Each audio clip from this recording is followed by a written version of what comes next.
Dan subhanallah, dengan sedekah ini terbuka luar biasa pintu-pintu yang tidak masuk di akal kita sudah. Dan Allah subhanahu wa ta'ala dengan kemahamurahannya, kita kalau keluarin 1 juta nih, Allah nggak balas 1 juta, enggak. Allah subhanahu wa ta'ala akan balas kita 100 juta.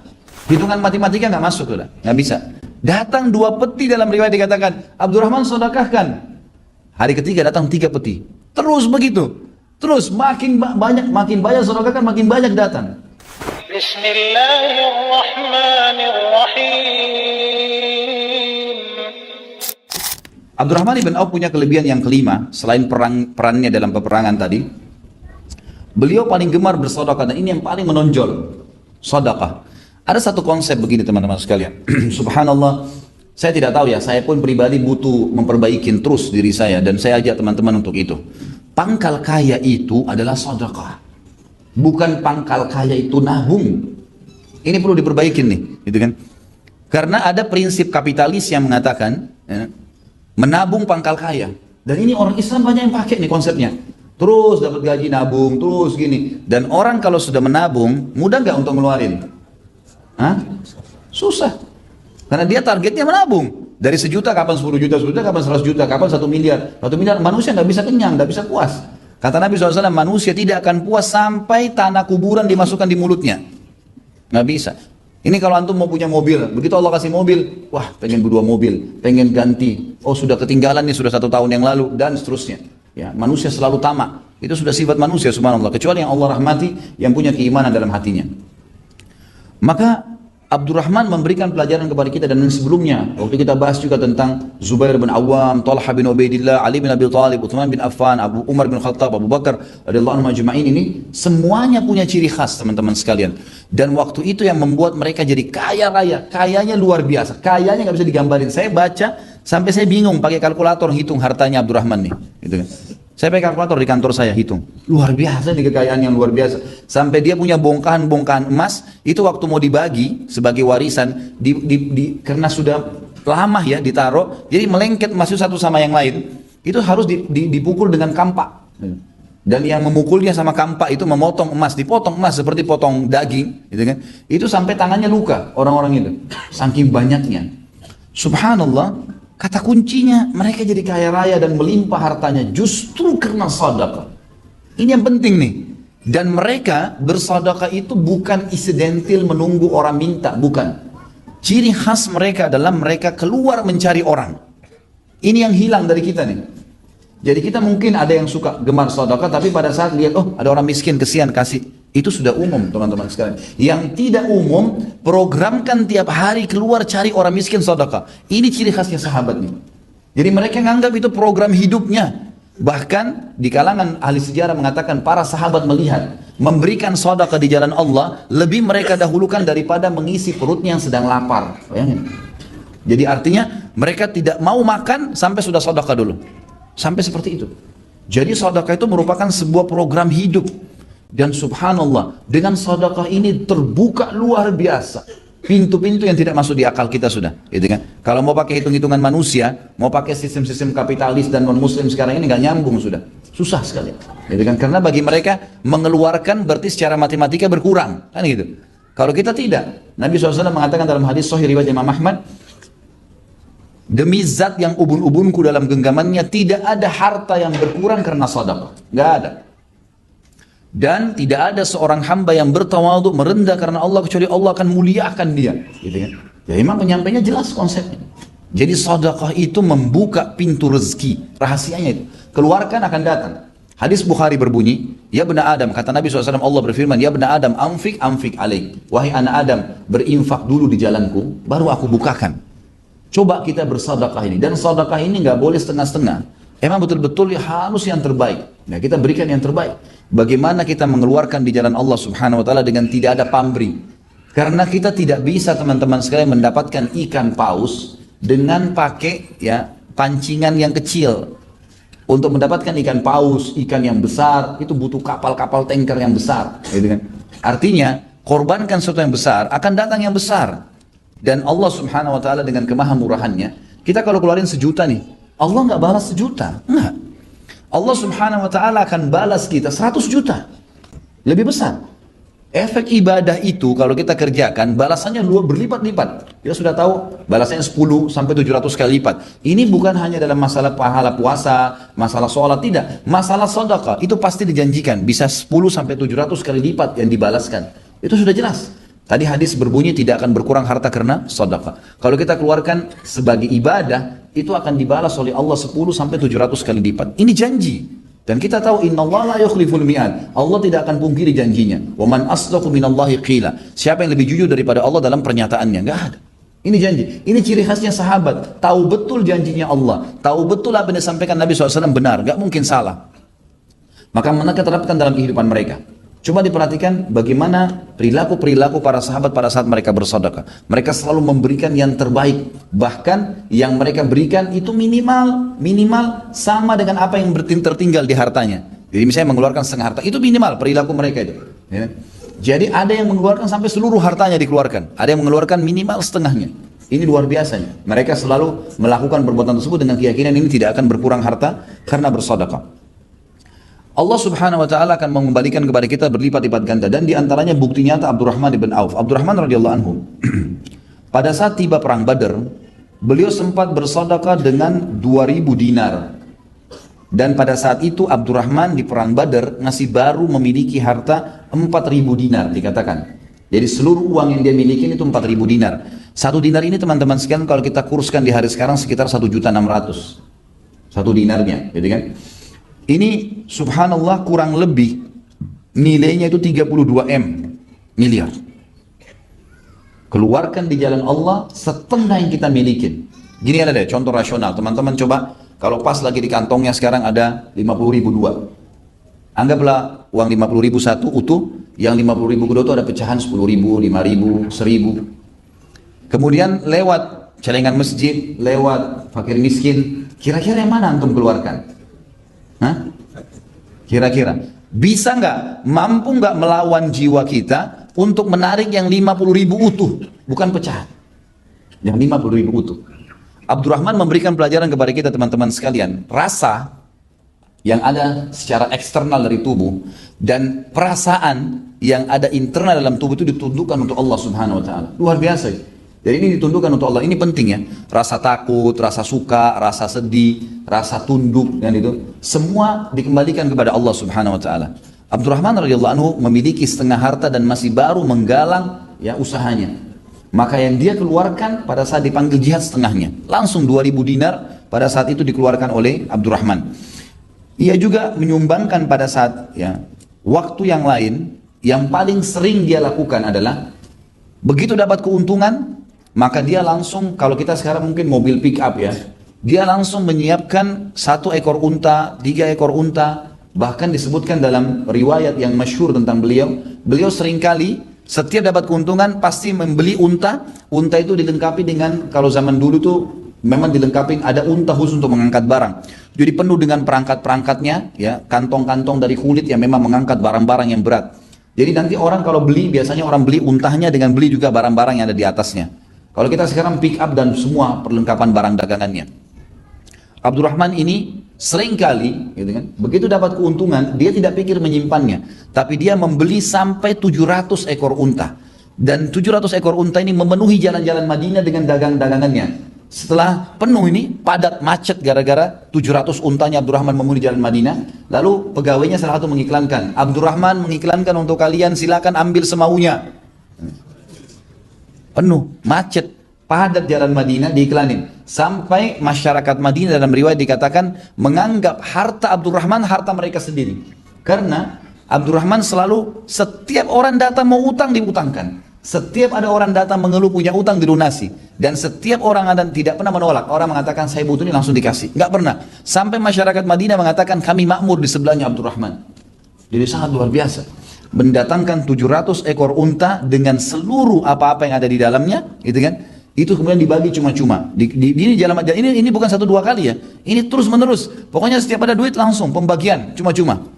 Saya melihat ini ada di Saudi ya. Kalau di Indonesia saya belum lihat. Subhanallah, ada teman saya di Jeddah cerita. Kebetulan saya waktu itu jalan dari Mekah ke Jeddah.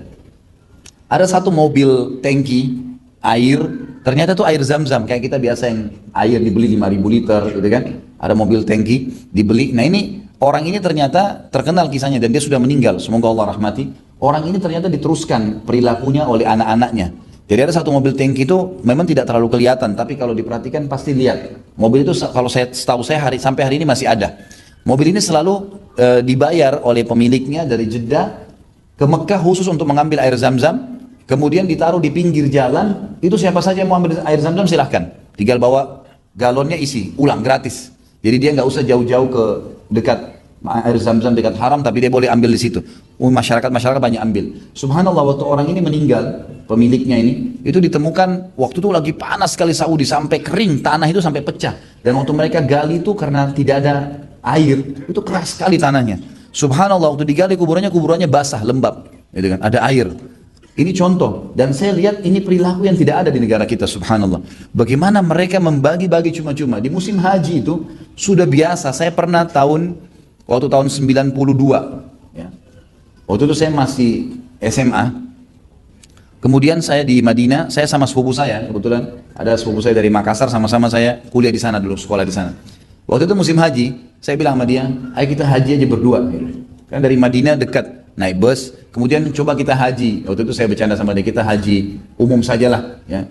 Kita melihat fenomenanya seperti apa. Tidak ada bus, nggak ada kemah, nggak ada bekal makanan. Waktu itu beasiswa masih belum keluar. Uang di kantong itu sekitar 200 real saya pegang. Bayar bus 80-an kalau nggak salah waktu itu. 60 real kita bayar bus. Sisanya itu bekal nih. Maka yang saya lakukan, saya sama-sama masuk sampai ke Mina. Kemudian di Mina kami jalan kaki ke Arafah. Jadi ada memang disiapin untuk berjalan kaki gitu. Jauh, tapi orang jalan kaki lebih cepat. Itu selama saya haji 6 hari teman-teman sekalian, dari Mina ke Muzdalifah, ke Arafah, Arafah ke Muzdalifah, Muzdalifah ke Mina lagi selama 4 hari sampai hari tasyrik. Saya tidak pernah ngeluarin 1 real pun untuk makanan dan minuman. Sepanjang jalan makanan dan minuman gratis. Sepanjang jalan. Subhanallah, di pinggir jalan tuh di musim haji penuh dengan kontainer-kontainer. Itu 1 kontainer isinya mungkin bisa jutaan dus susu, yang besar-besar kontainernya. Itu dibuka, mereka teriak, Sabilillah, Sabilillah di jalan Allah. Mau jemaah haji pada ngumpul, dikasih, lempar-lemparin sampai habis. Besok datang lagi kontainer baru. Begitu terus setiap hari. Kita kalau haus tinggal ketuk, buka, minta dikasih. Makanan, orang yang bawa makanan dimasak sendiri di rumahnya, nasi dan banyak sekali. Subhanallah, orang kalau haji jalan itu di sana itu hiduplah, gitu. Makan minum semuanya, dan itu sepanjang jalan di mana-mana ada yang bagi buah-buahan, ada yang bagi minuman, ada yang bagi macam-macam, gitu kan. Dan ini perilaku yang luar biasa nih, yang mungkin memang masih belum ada di kita, gitu ya. Subhanallah, untuk membagi buka puasa saja kita kadang-kadang di jalan tuh masih sedikit sekali, padahal pahalanya besar, gitu ya. Saya coba kemarin suruh pegawai saya, ayo Ramadan di depan restoran aja buka, kasih orang-orang yang lewat. Itu orang sempat heran, ada bagi air sama kurma saja, sama apa yang bisa dibagi. Ini cuma-cuma ya, nggak dibeli. Ya iya, cuma-cuma dikasih. Mereka heran kenapa ada orang berbuat seperti itu, gitu. Padahal sebenarnya ini perilaku yang sederhana. Bagaimana dengan Abdurrahman tuh? Unta lengkap dengan seluruh barang-barang dagangannya, gitu kan?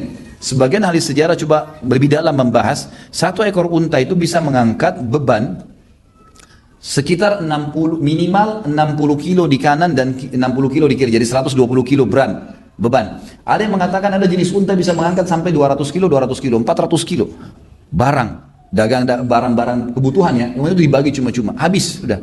Jadi sedekah itu program hidup, luar biasa. Nah ini hal-hal mendasar yang mesti kita tahu teman-teman sekalian.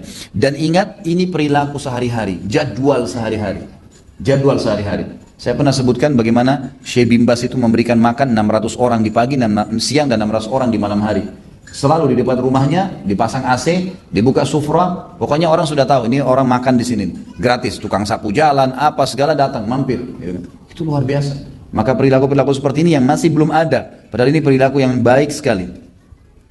Kemudian beliau seringkali begitu untung dagangan, gitu kan, langsung menghabiskan pada saat itu keuntungannya. Ini perilaku Abdurrahman. Dalam kisah riwayat yang sahih disebutkan, beliau pernah mendapatkan 1 peti emas keuntungan, 1 peti emas keuntungan dagangan. Jadi ini selalu tiap hari bersedekah, tiap hari berdatang. Dia bilang sama istrinya, waktu istrinya tanya, kenapa kau kepikiran? Apa yang pikir apa Abdurrahman? Dia bilang, saya kepikiran nih, 1 peti emas ini saya belum pernah dapat untung sebanyak ini nih. Lalu apa yang kau ingin lakukan? Dia bilang, saya ingin sedekahkan. Ya. Perhatikan ini ummahat kita di sana di belakang, akhwat kita. Ini suaminya mau sedekah, keuntungan 1 peti emas. Kita ini kalau keuntungan 10 juta saja sudah mau antri di bank, gitu kan? Sudah antri panjang pun siap, yang penting bisa nabung. Subhanallah. Ini datang keuntungan 1 peti emas, mau disodakain semua. Ini sedekah. Program pertama sedekah, bukan beli makanan, bukan beli baju. Istrinya juga tidak bilang sebentar, jatah saya mana? Enggak. Saya mau beli emas dulu, saya mau beliin dulu, enggak. Sedekahkan. Ini riwayat sahih menyebutkan waktu disedekahkan oleh Abdurrahman sama istrinya malam itu habis. Besok datang 2 peti keuntungan. Enggak masuk di akal. Produk yang sama, jumlah yang sama, harga yang sama, untungnya double. Gimana tuh? Hitungan matematika nggak masuk, sudah, nggak bisa. Datang 2 peti dalam riwayat dikatakan, Abdurrahman sedekahkan. Hari ketiga datang 3 peti. Terus begitu. Terus makin banyak sedekahkan, makin banyak datang. Dalam Islam, sedekah sama dengan kaya. Itu kata kuncinya. Ya. Jadi jangan malah terbalik. Ini penting sekali. Dan sedekah itu banyak, makin banyak datang. Responnya harus begitu. Dan datangnya bukan setimpal dengan yang kita keluarin 1 juta datang 1 juta, enggak. Keluarin 1 juta datangnya 100 juta. Itu harus dengan keyakinan. Jadi teman-teman sekalian, materi seperti ini bukan, antum jangan datang di sini, ikhwah dan akhwat, ini datang cuma testimoni, mau tes-tes saja. Majelis ilmu enak enggak ya? Rame-rame di Blok M dingin ada AC-nya, bukan itu. Ini bukan seremoni, bukan datang ngerame-ngeramein karena diajak teman. Oh sahib ana aja, bukan. Ini untuk antum ambil pelajaran, pulang praktekin. Itu yang penting. Berubah menjadi orang lebih baik. Dan ini manfaatnya, itu akan kita lihat langsung respon. Dan ini akan menambah keimanan ikhwah sekalian dan akhwat. Ini fakta lapangannya, dalilnya ada. Contoh historinya, ini yang sedang kita bahas ada. Sedekah akan mendatangkan kekayaan. Itu jelas sekali. Jelas sekali. Maka kenapa kita masih ragu dengan masalah-masalah seperti ini? Abdurrahman bin Auf pernah kedapatan oleh beberapa masyarakat Madinah itu membagi-bagi di jalan 40.000 dirham. Bagi-bagi cuma-cuma. Datang dia pokoknya keluar dia bagi-bagi. 40.000 dirham itu sama dengan 2,2 M. Nah, dibagi-bagi. 2,2 M dibagi-bagi, coba bayangkan. Gitu kan? Gak bisa nyambung dengan kita ini gimana, tapi luar biasa. Dan dia Abdurrahman dari nol ya, dari tidak punya baju tadi, baju cuma di badan, gak punya istri, jual cangkul pinjam sama orang. Tapi Allah Azza wa Jalla buktikan apa yang dia janjikan benar. Abdurrahman begitu dapat sedekah dulu. Sampai saya bilang tadi konsep dasarnya lebih penting mereka sedekah daripada makan. Ini luar biasa ini. Ya. Abdurrahman juga pernah membagi-bagi danahnya, harta yang dia miliki, begitu dapat keuntungan dari dagangannya, 40.000 dinar. Kalau tadi 40.000 dirham. Ini 40.000 dinar lebih banyak. Itu kurang lebih 6,4 M. Dibagi-bagi. Habis semua. Sedekah ini bukan tanggung-tanggung ini. Coba antum sini yang hadir, sudah pernah sedekah 10 juta nggak? Nggak usah bicara 1 M, gitu kan? 10 juta yang kita anggap masih besar sekarang, pernah keluarin 10 juta langsung kasih ke orang? Dengan keyakinan Allah akan balas. Ini yang kita titik beratkan, gitu kan? Jadi perhatikan baik-baik bagaimana dilakukan oleh Abdurrahman ini. Imam Az-Zahabi rahimahullah berkata, Abdurrahman ibn Auf adalah orang kaya yang selalu bersyukur. Dan syukurnya adalah dengan mengeluarkan sedekah selalu. Sementara Uwais Al-Qarni adalah orang yang miskin dan sabar. Ini ada bahasan sendiri dan ditabiin tentunya. Kemudian sedangkan Abu Dzar dan Abu Ubaidah adalah ahli zuhud, orang yang terkenal mendahulukan akhirat. Tapi saksi bahasan Abdurrahman dipuji oleh Imam Az-Zahabi bahwasanya terkenal dari kisahnya dia adalah orang kaya yang bersyukur. Tentu khilaf di antara ulama ya tentang kedudukan orang kaya bersyukur dengan orang miskin yang bersabar. Mana yang lebih afdal? Itu selisih panjang lebar khilaf di antara ulama siapa yang lebih afdal. Tapi kesimpulannya kalau saya lihat adalah orang kaya yang bersyukur lebih afdal, gitu kan? Karena dia mendapatkan ya pahala dari sedekahnya. Jadi kan sementara sabar dia masih bisa dapatkan juga. Dan orang miskin tidak bisa mendapatkan masalah sedekah. Dalam hadis Bukhari ada sahabat-sahabat yang datang dan berkata, ya Rasulullah, sahabat-sahabat kami yang kaya mendahului kami.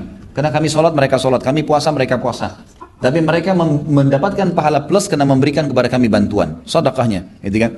Lalu beritahukan kepada kami, kata para sahabat, amal yang kalau kami kerjakan bisa minimal menyamai pahala mereka.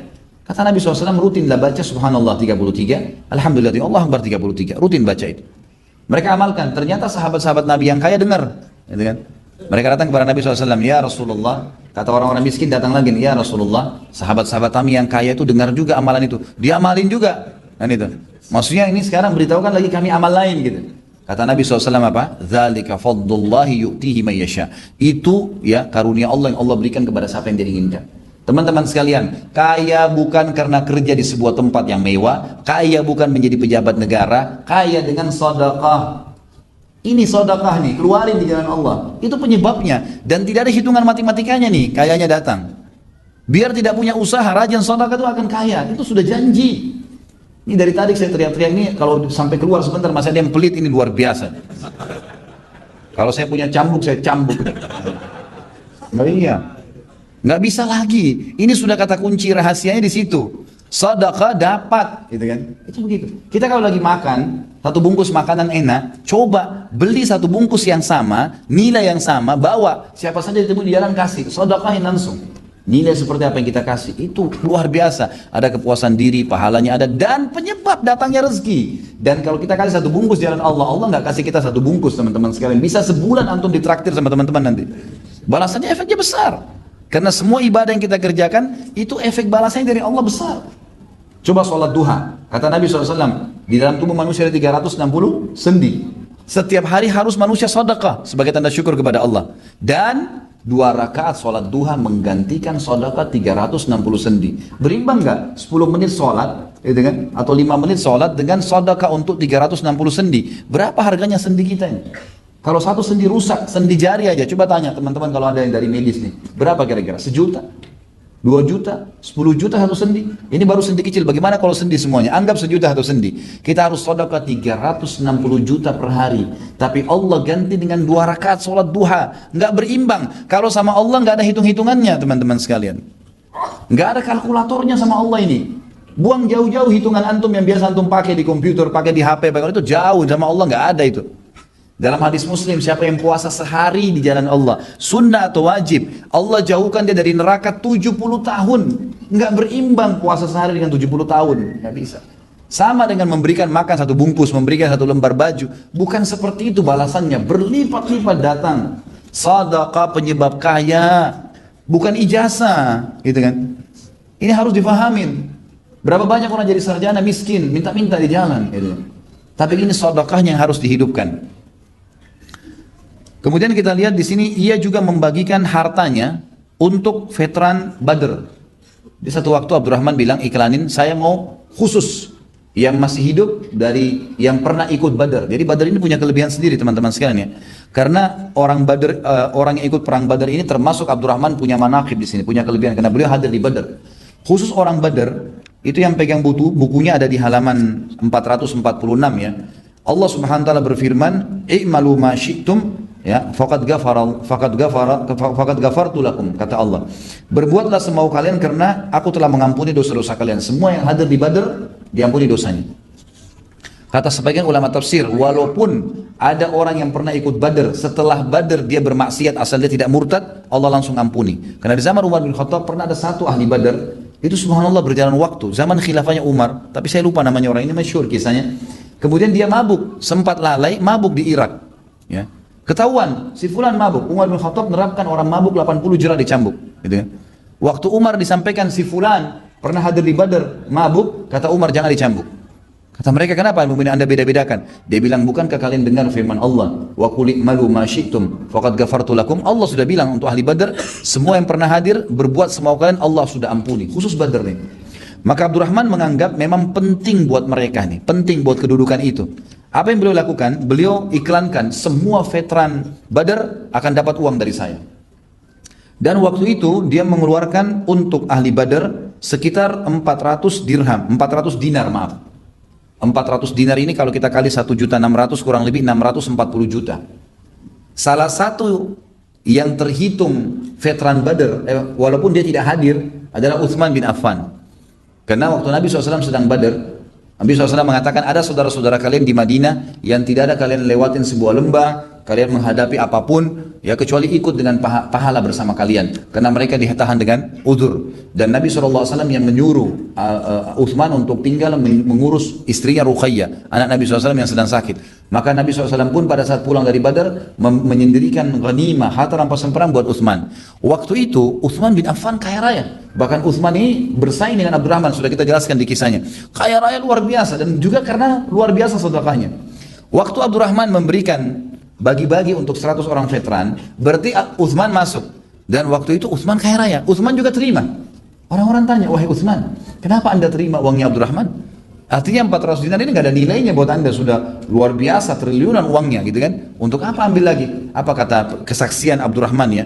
Dia mengatakan uangnya Abdurrahman adalah uang yang halal, suci, bersih dan berkah. Ini tidak ada. Uangnya Abdurrahman nggak ada syubhatnya, jangankan haram, syubhat nggak ada. Maka saya mau menikmatin uang halal itu. Itu luar biasa. Sampai Utsman bin Affan pun mengambilnya. Di sisi yang lain, Abdurrahman terkenal suka membebaskan setiap hari 31 budak rutin. Budak ini mahal ya, manusia sekarang ini budak ada di Mauritania. Informasi saya dapat dari teman-teman di Saudi, satu-satunya negara yang masih ada budak turun temurun, dan mereka biasanya teman-teman di Saudi itu kalau mau membayar kafarah, denda, kan kalau orang berhubungan suami istri di siang hari Ramadan, dendanya itu bebasin budak. Kalau nggak bisa puasa 2 bulan berturut-turut, kalau nggak bisa maka dia memberikan makan 60 orang miskin. Baik. Di sini bebasin budak, itu ada sebagian LSM di Saudi yang mengeluarkan uang, dan saya dapat informasi itu 10.000 rial. Kalau kita sekitar mungkin 35 juta sekarang ya. Itu dibayar, nanti dibebasin budak. Dan orang-orang Mauritania itu biasa kalau datang haji, mereka didampingi dengan budak-budaknya. Jadi banyak, turun-temurun dari zaman dulu ini. Gitu kan, yang belum dibebasin maka mereka tetap dalam keterbudakan. Itu dibebasin, 10.000 rial. Jadi kalau kita hitung 35 juta, ini tiap hari dia keluarkan kali 31. Itu 1 miliar lebih gitu. Uang yang dikeluarkan gitu. Banyak sekali ya, uang yang dikeluarkan sama dia untuk bebasin budak. Kemudian juga ia pernah mengeluarkan waktu dipanggil untuk perang. Setiap peperangan pasti sumbangannya Abdurrahman ini besar sekali. Dan dia sampai mengeluarkan pada saat Nabi SAW memanggil perang Tabuk, beliau mengeluarkan 20 uqiyah emas. Dan juga beliau mengeluarkan bersama dengan 20 uqiyah emas itu 40 dinar. 40.000 dinar, maaf. Kemudian dia juga mengeluarkan 500 ekor kuda dan 1.500 ekor unta. Sampai waktu Abdurrahman membawa semua itu ke masjid. Bayangkan 1.500 ekor unta. Ya, satu unta ini mahal sekali harganya. 1.500 ekor unta dibawa. Ya. Kemudian 500 ekor kuda. Kemudian membawa 20 uqiyah emas. Ini uqiyah ini berat sekali sudah nilainya. Ini sudah puluhan miliar. 20 uqiyah, 20 uqiyah emas. Kemudian dibawa juga uang sama dia 40.000 dinar. Waktu dibawa ke masjid, gitu kan? Maka Umar bin Khattab sempat membawa waktu itu setengah hartanya. Yang Abu Bakar membawa seluruh harta yang dia miliki pada saat itu, gitu kan? Maka yang dibawa oleh Abdurrahman lebih banyak daripada yang dibawa oleh Abu Bakar, padahal Abu Bakar ini membawa seluruh hartanya. Yang dia bawa sekarang ini, jumlah yang tadi saya sebutkan itu lebih banyak dari apa yang dibawa oleh Abu Bakar seluruh hartanya ke Nabi SAW. Dibawa banyak, 1.500 ekor unta penuh sekitar masjid dengan 500 kuda. Sampai Umar bisikin Nabi SAW, ya Rasulullah, kayaknya Abdurrahman ini sudah nggak tinggalin apa-apa buat keluarganya. Ditanya oleh Nabi SAW, wahai Abdurrahman, apa yang kau tinggalkan buat keluargamu? Dia mengatakan, ya Rasulullah, jauh lebih baik daripada ini. Masih jauh lebih baik dari ini. Karena saya meninggalkan buat mereka persis seperti ini nilainya. Jadi hartanya dibagi dua. 1.500 unta itu berarti dia punya 3.000 unta. 500 kuda berarti dia punya 1.000 kuda, gitu kan? 40.000 dinar berarti dia punya 80.000 dinar. Itu semuanya. 20 uqiyah emas berarti dia punya 40 uqiyah emas. Itu semua dikeluarkan. Dan jadi lebih baik karena saya tinggalkan buat mereka berkahnya, gitu kan? Saya meninggalkan janji Allah pada mereka. Maka Nabi SAW mendoakan semenjak itu mengatakan, semoga Allah Subhanahu wa taala memberkahimu di hartamu.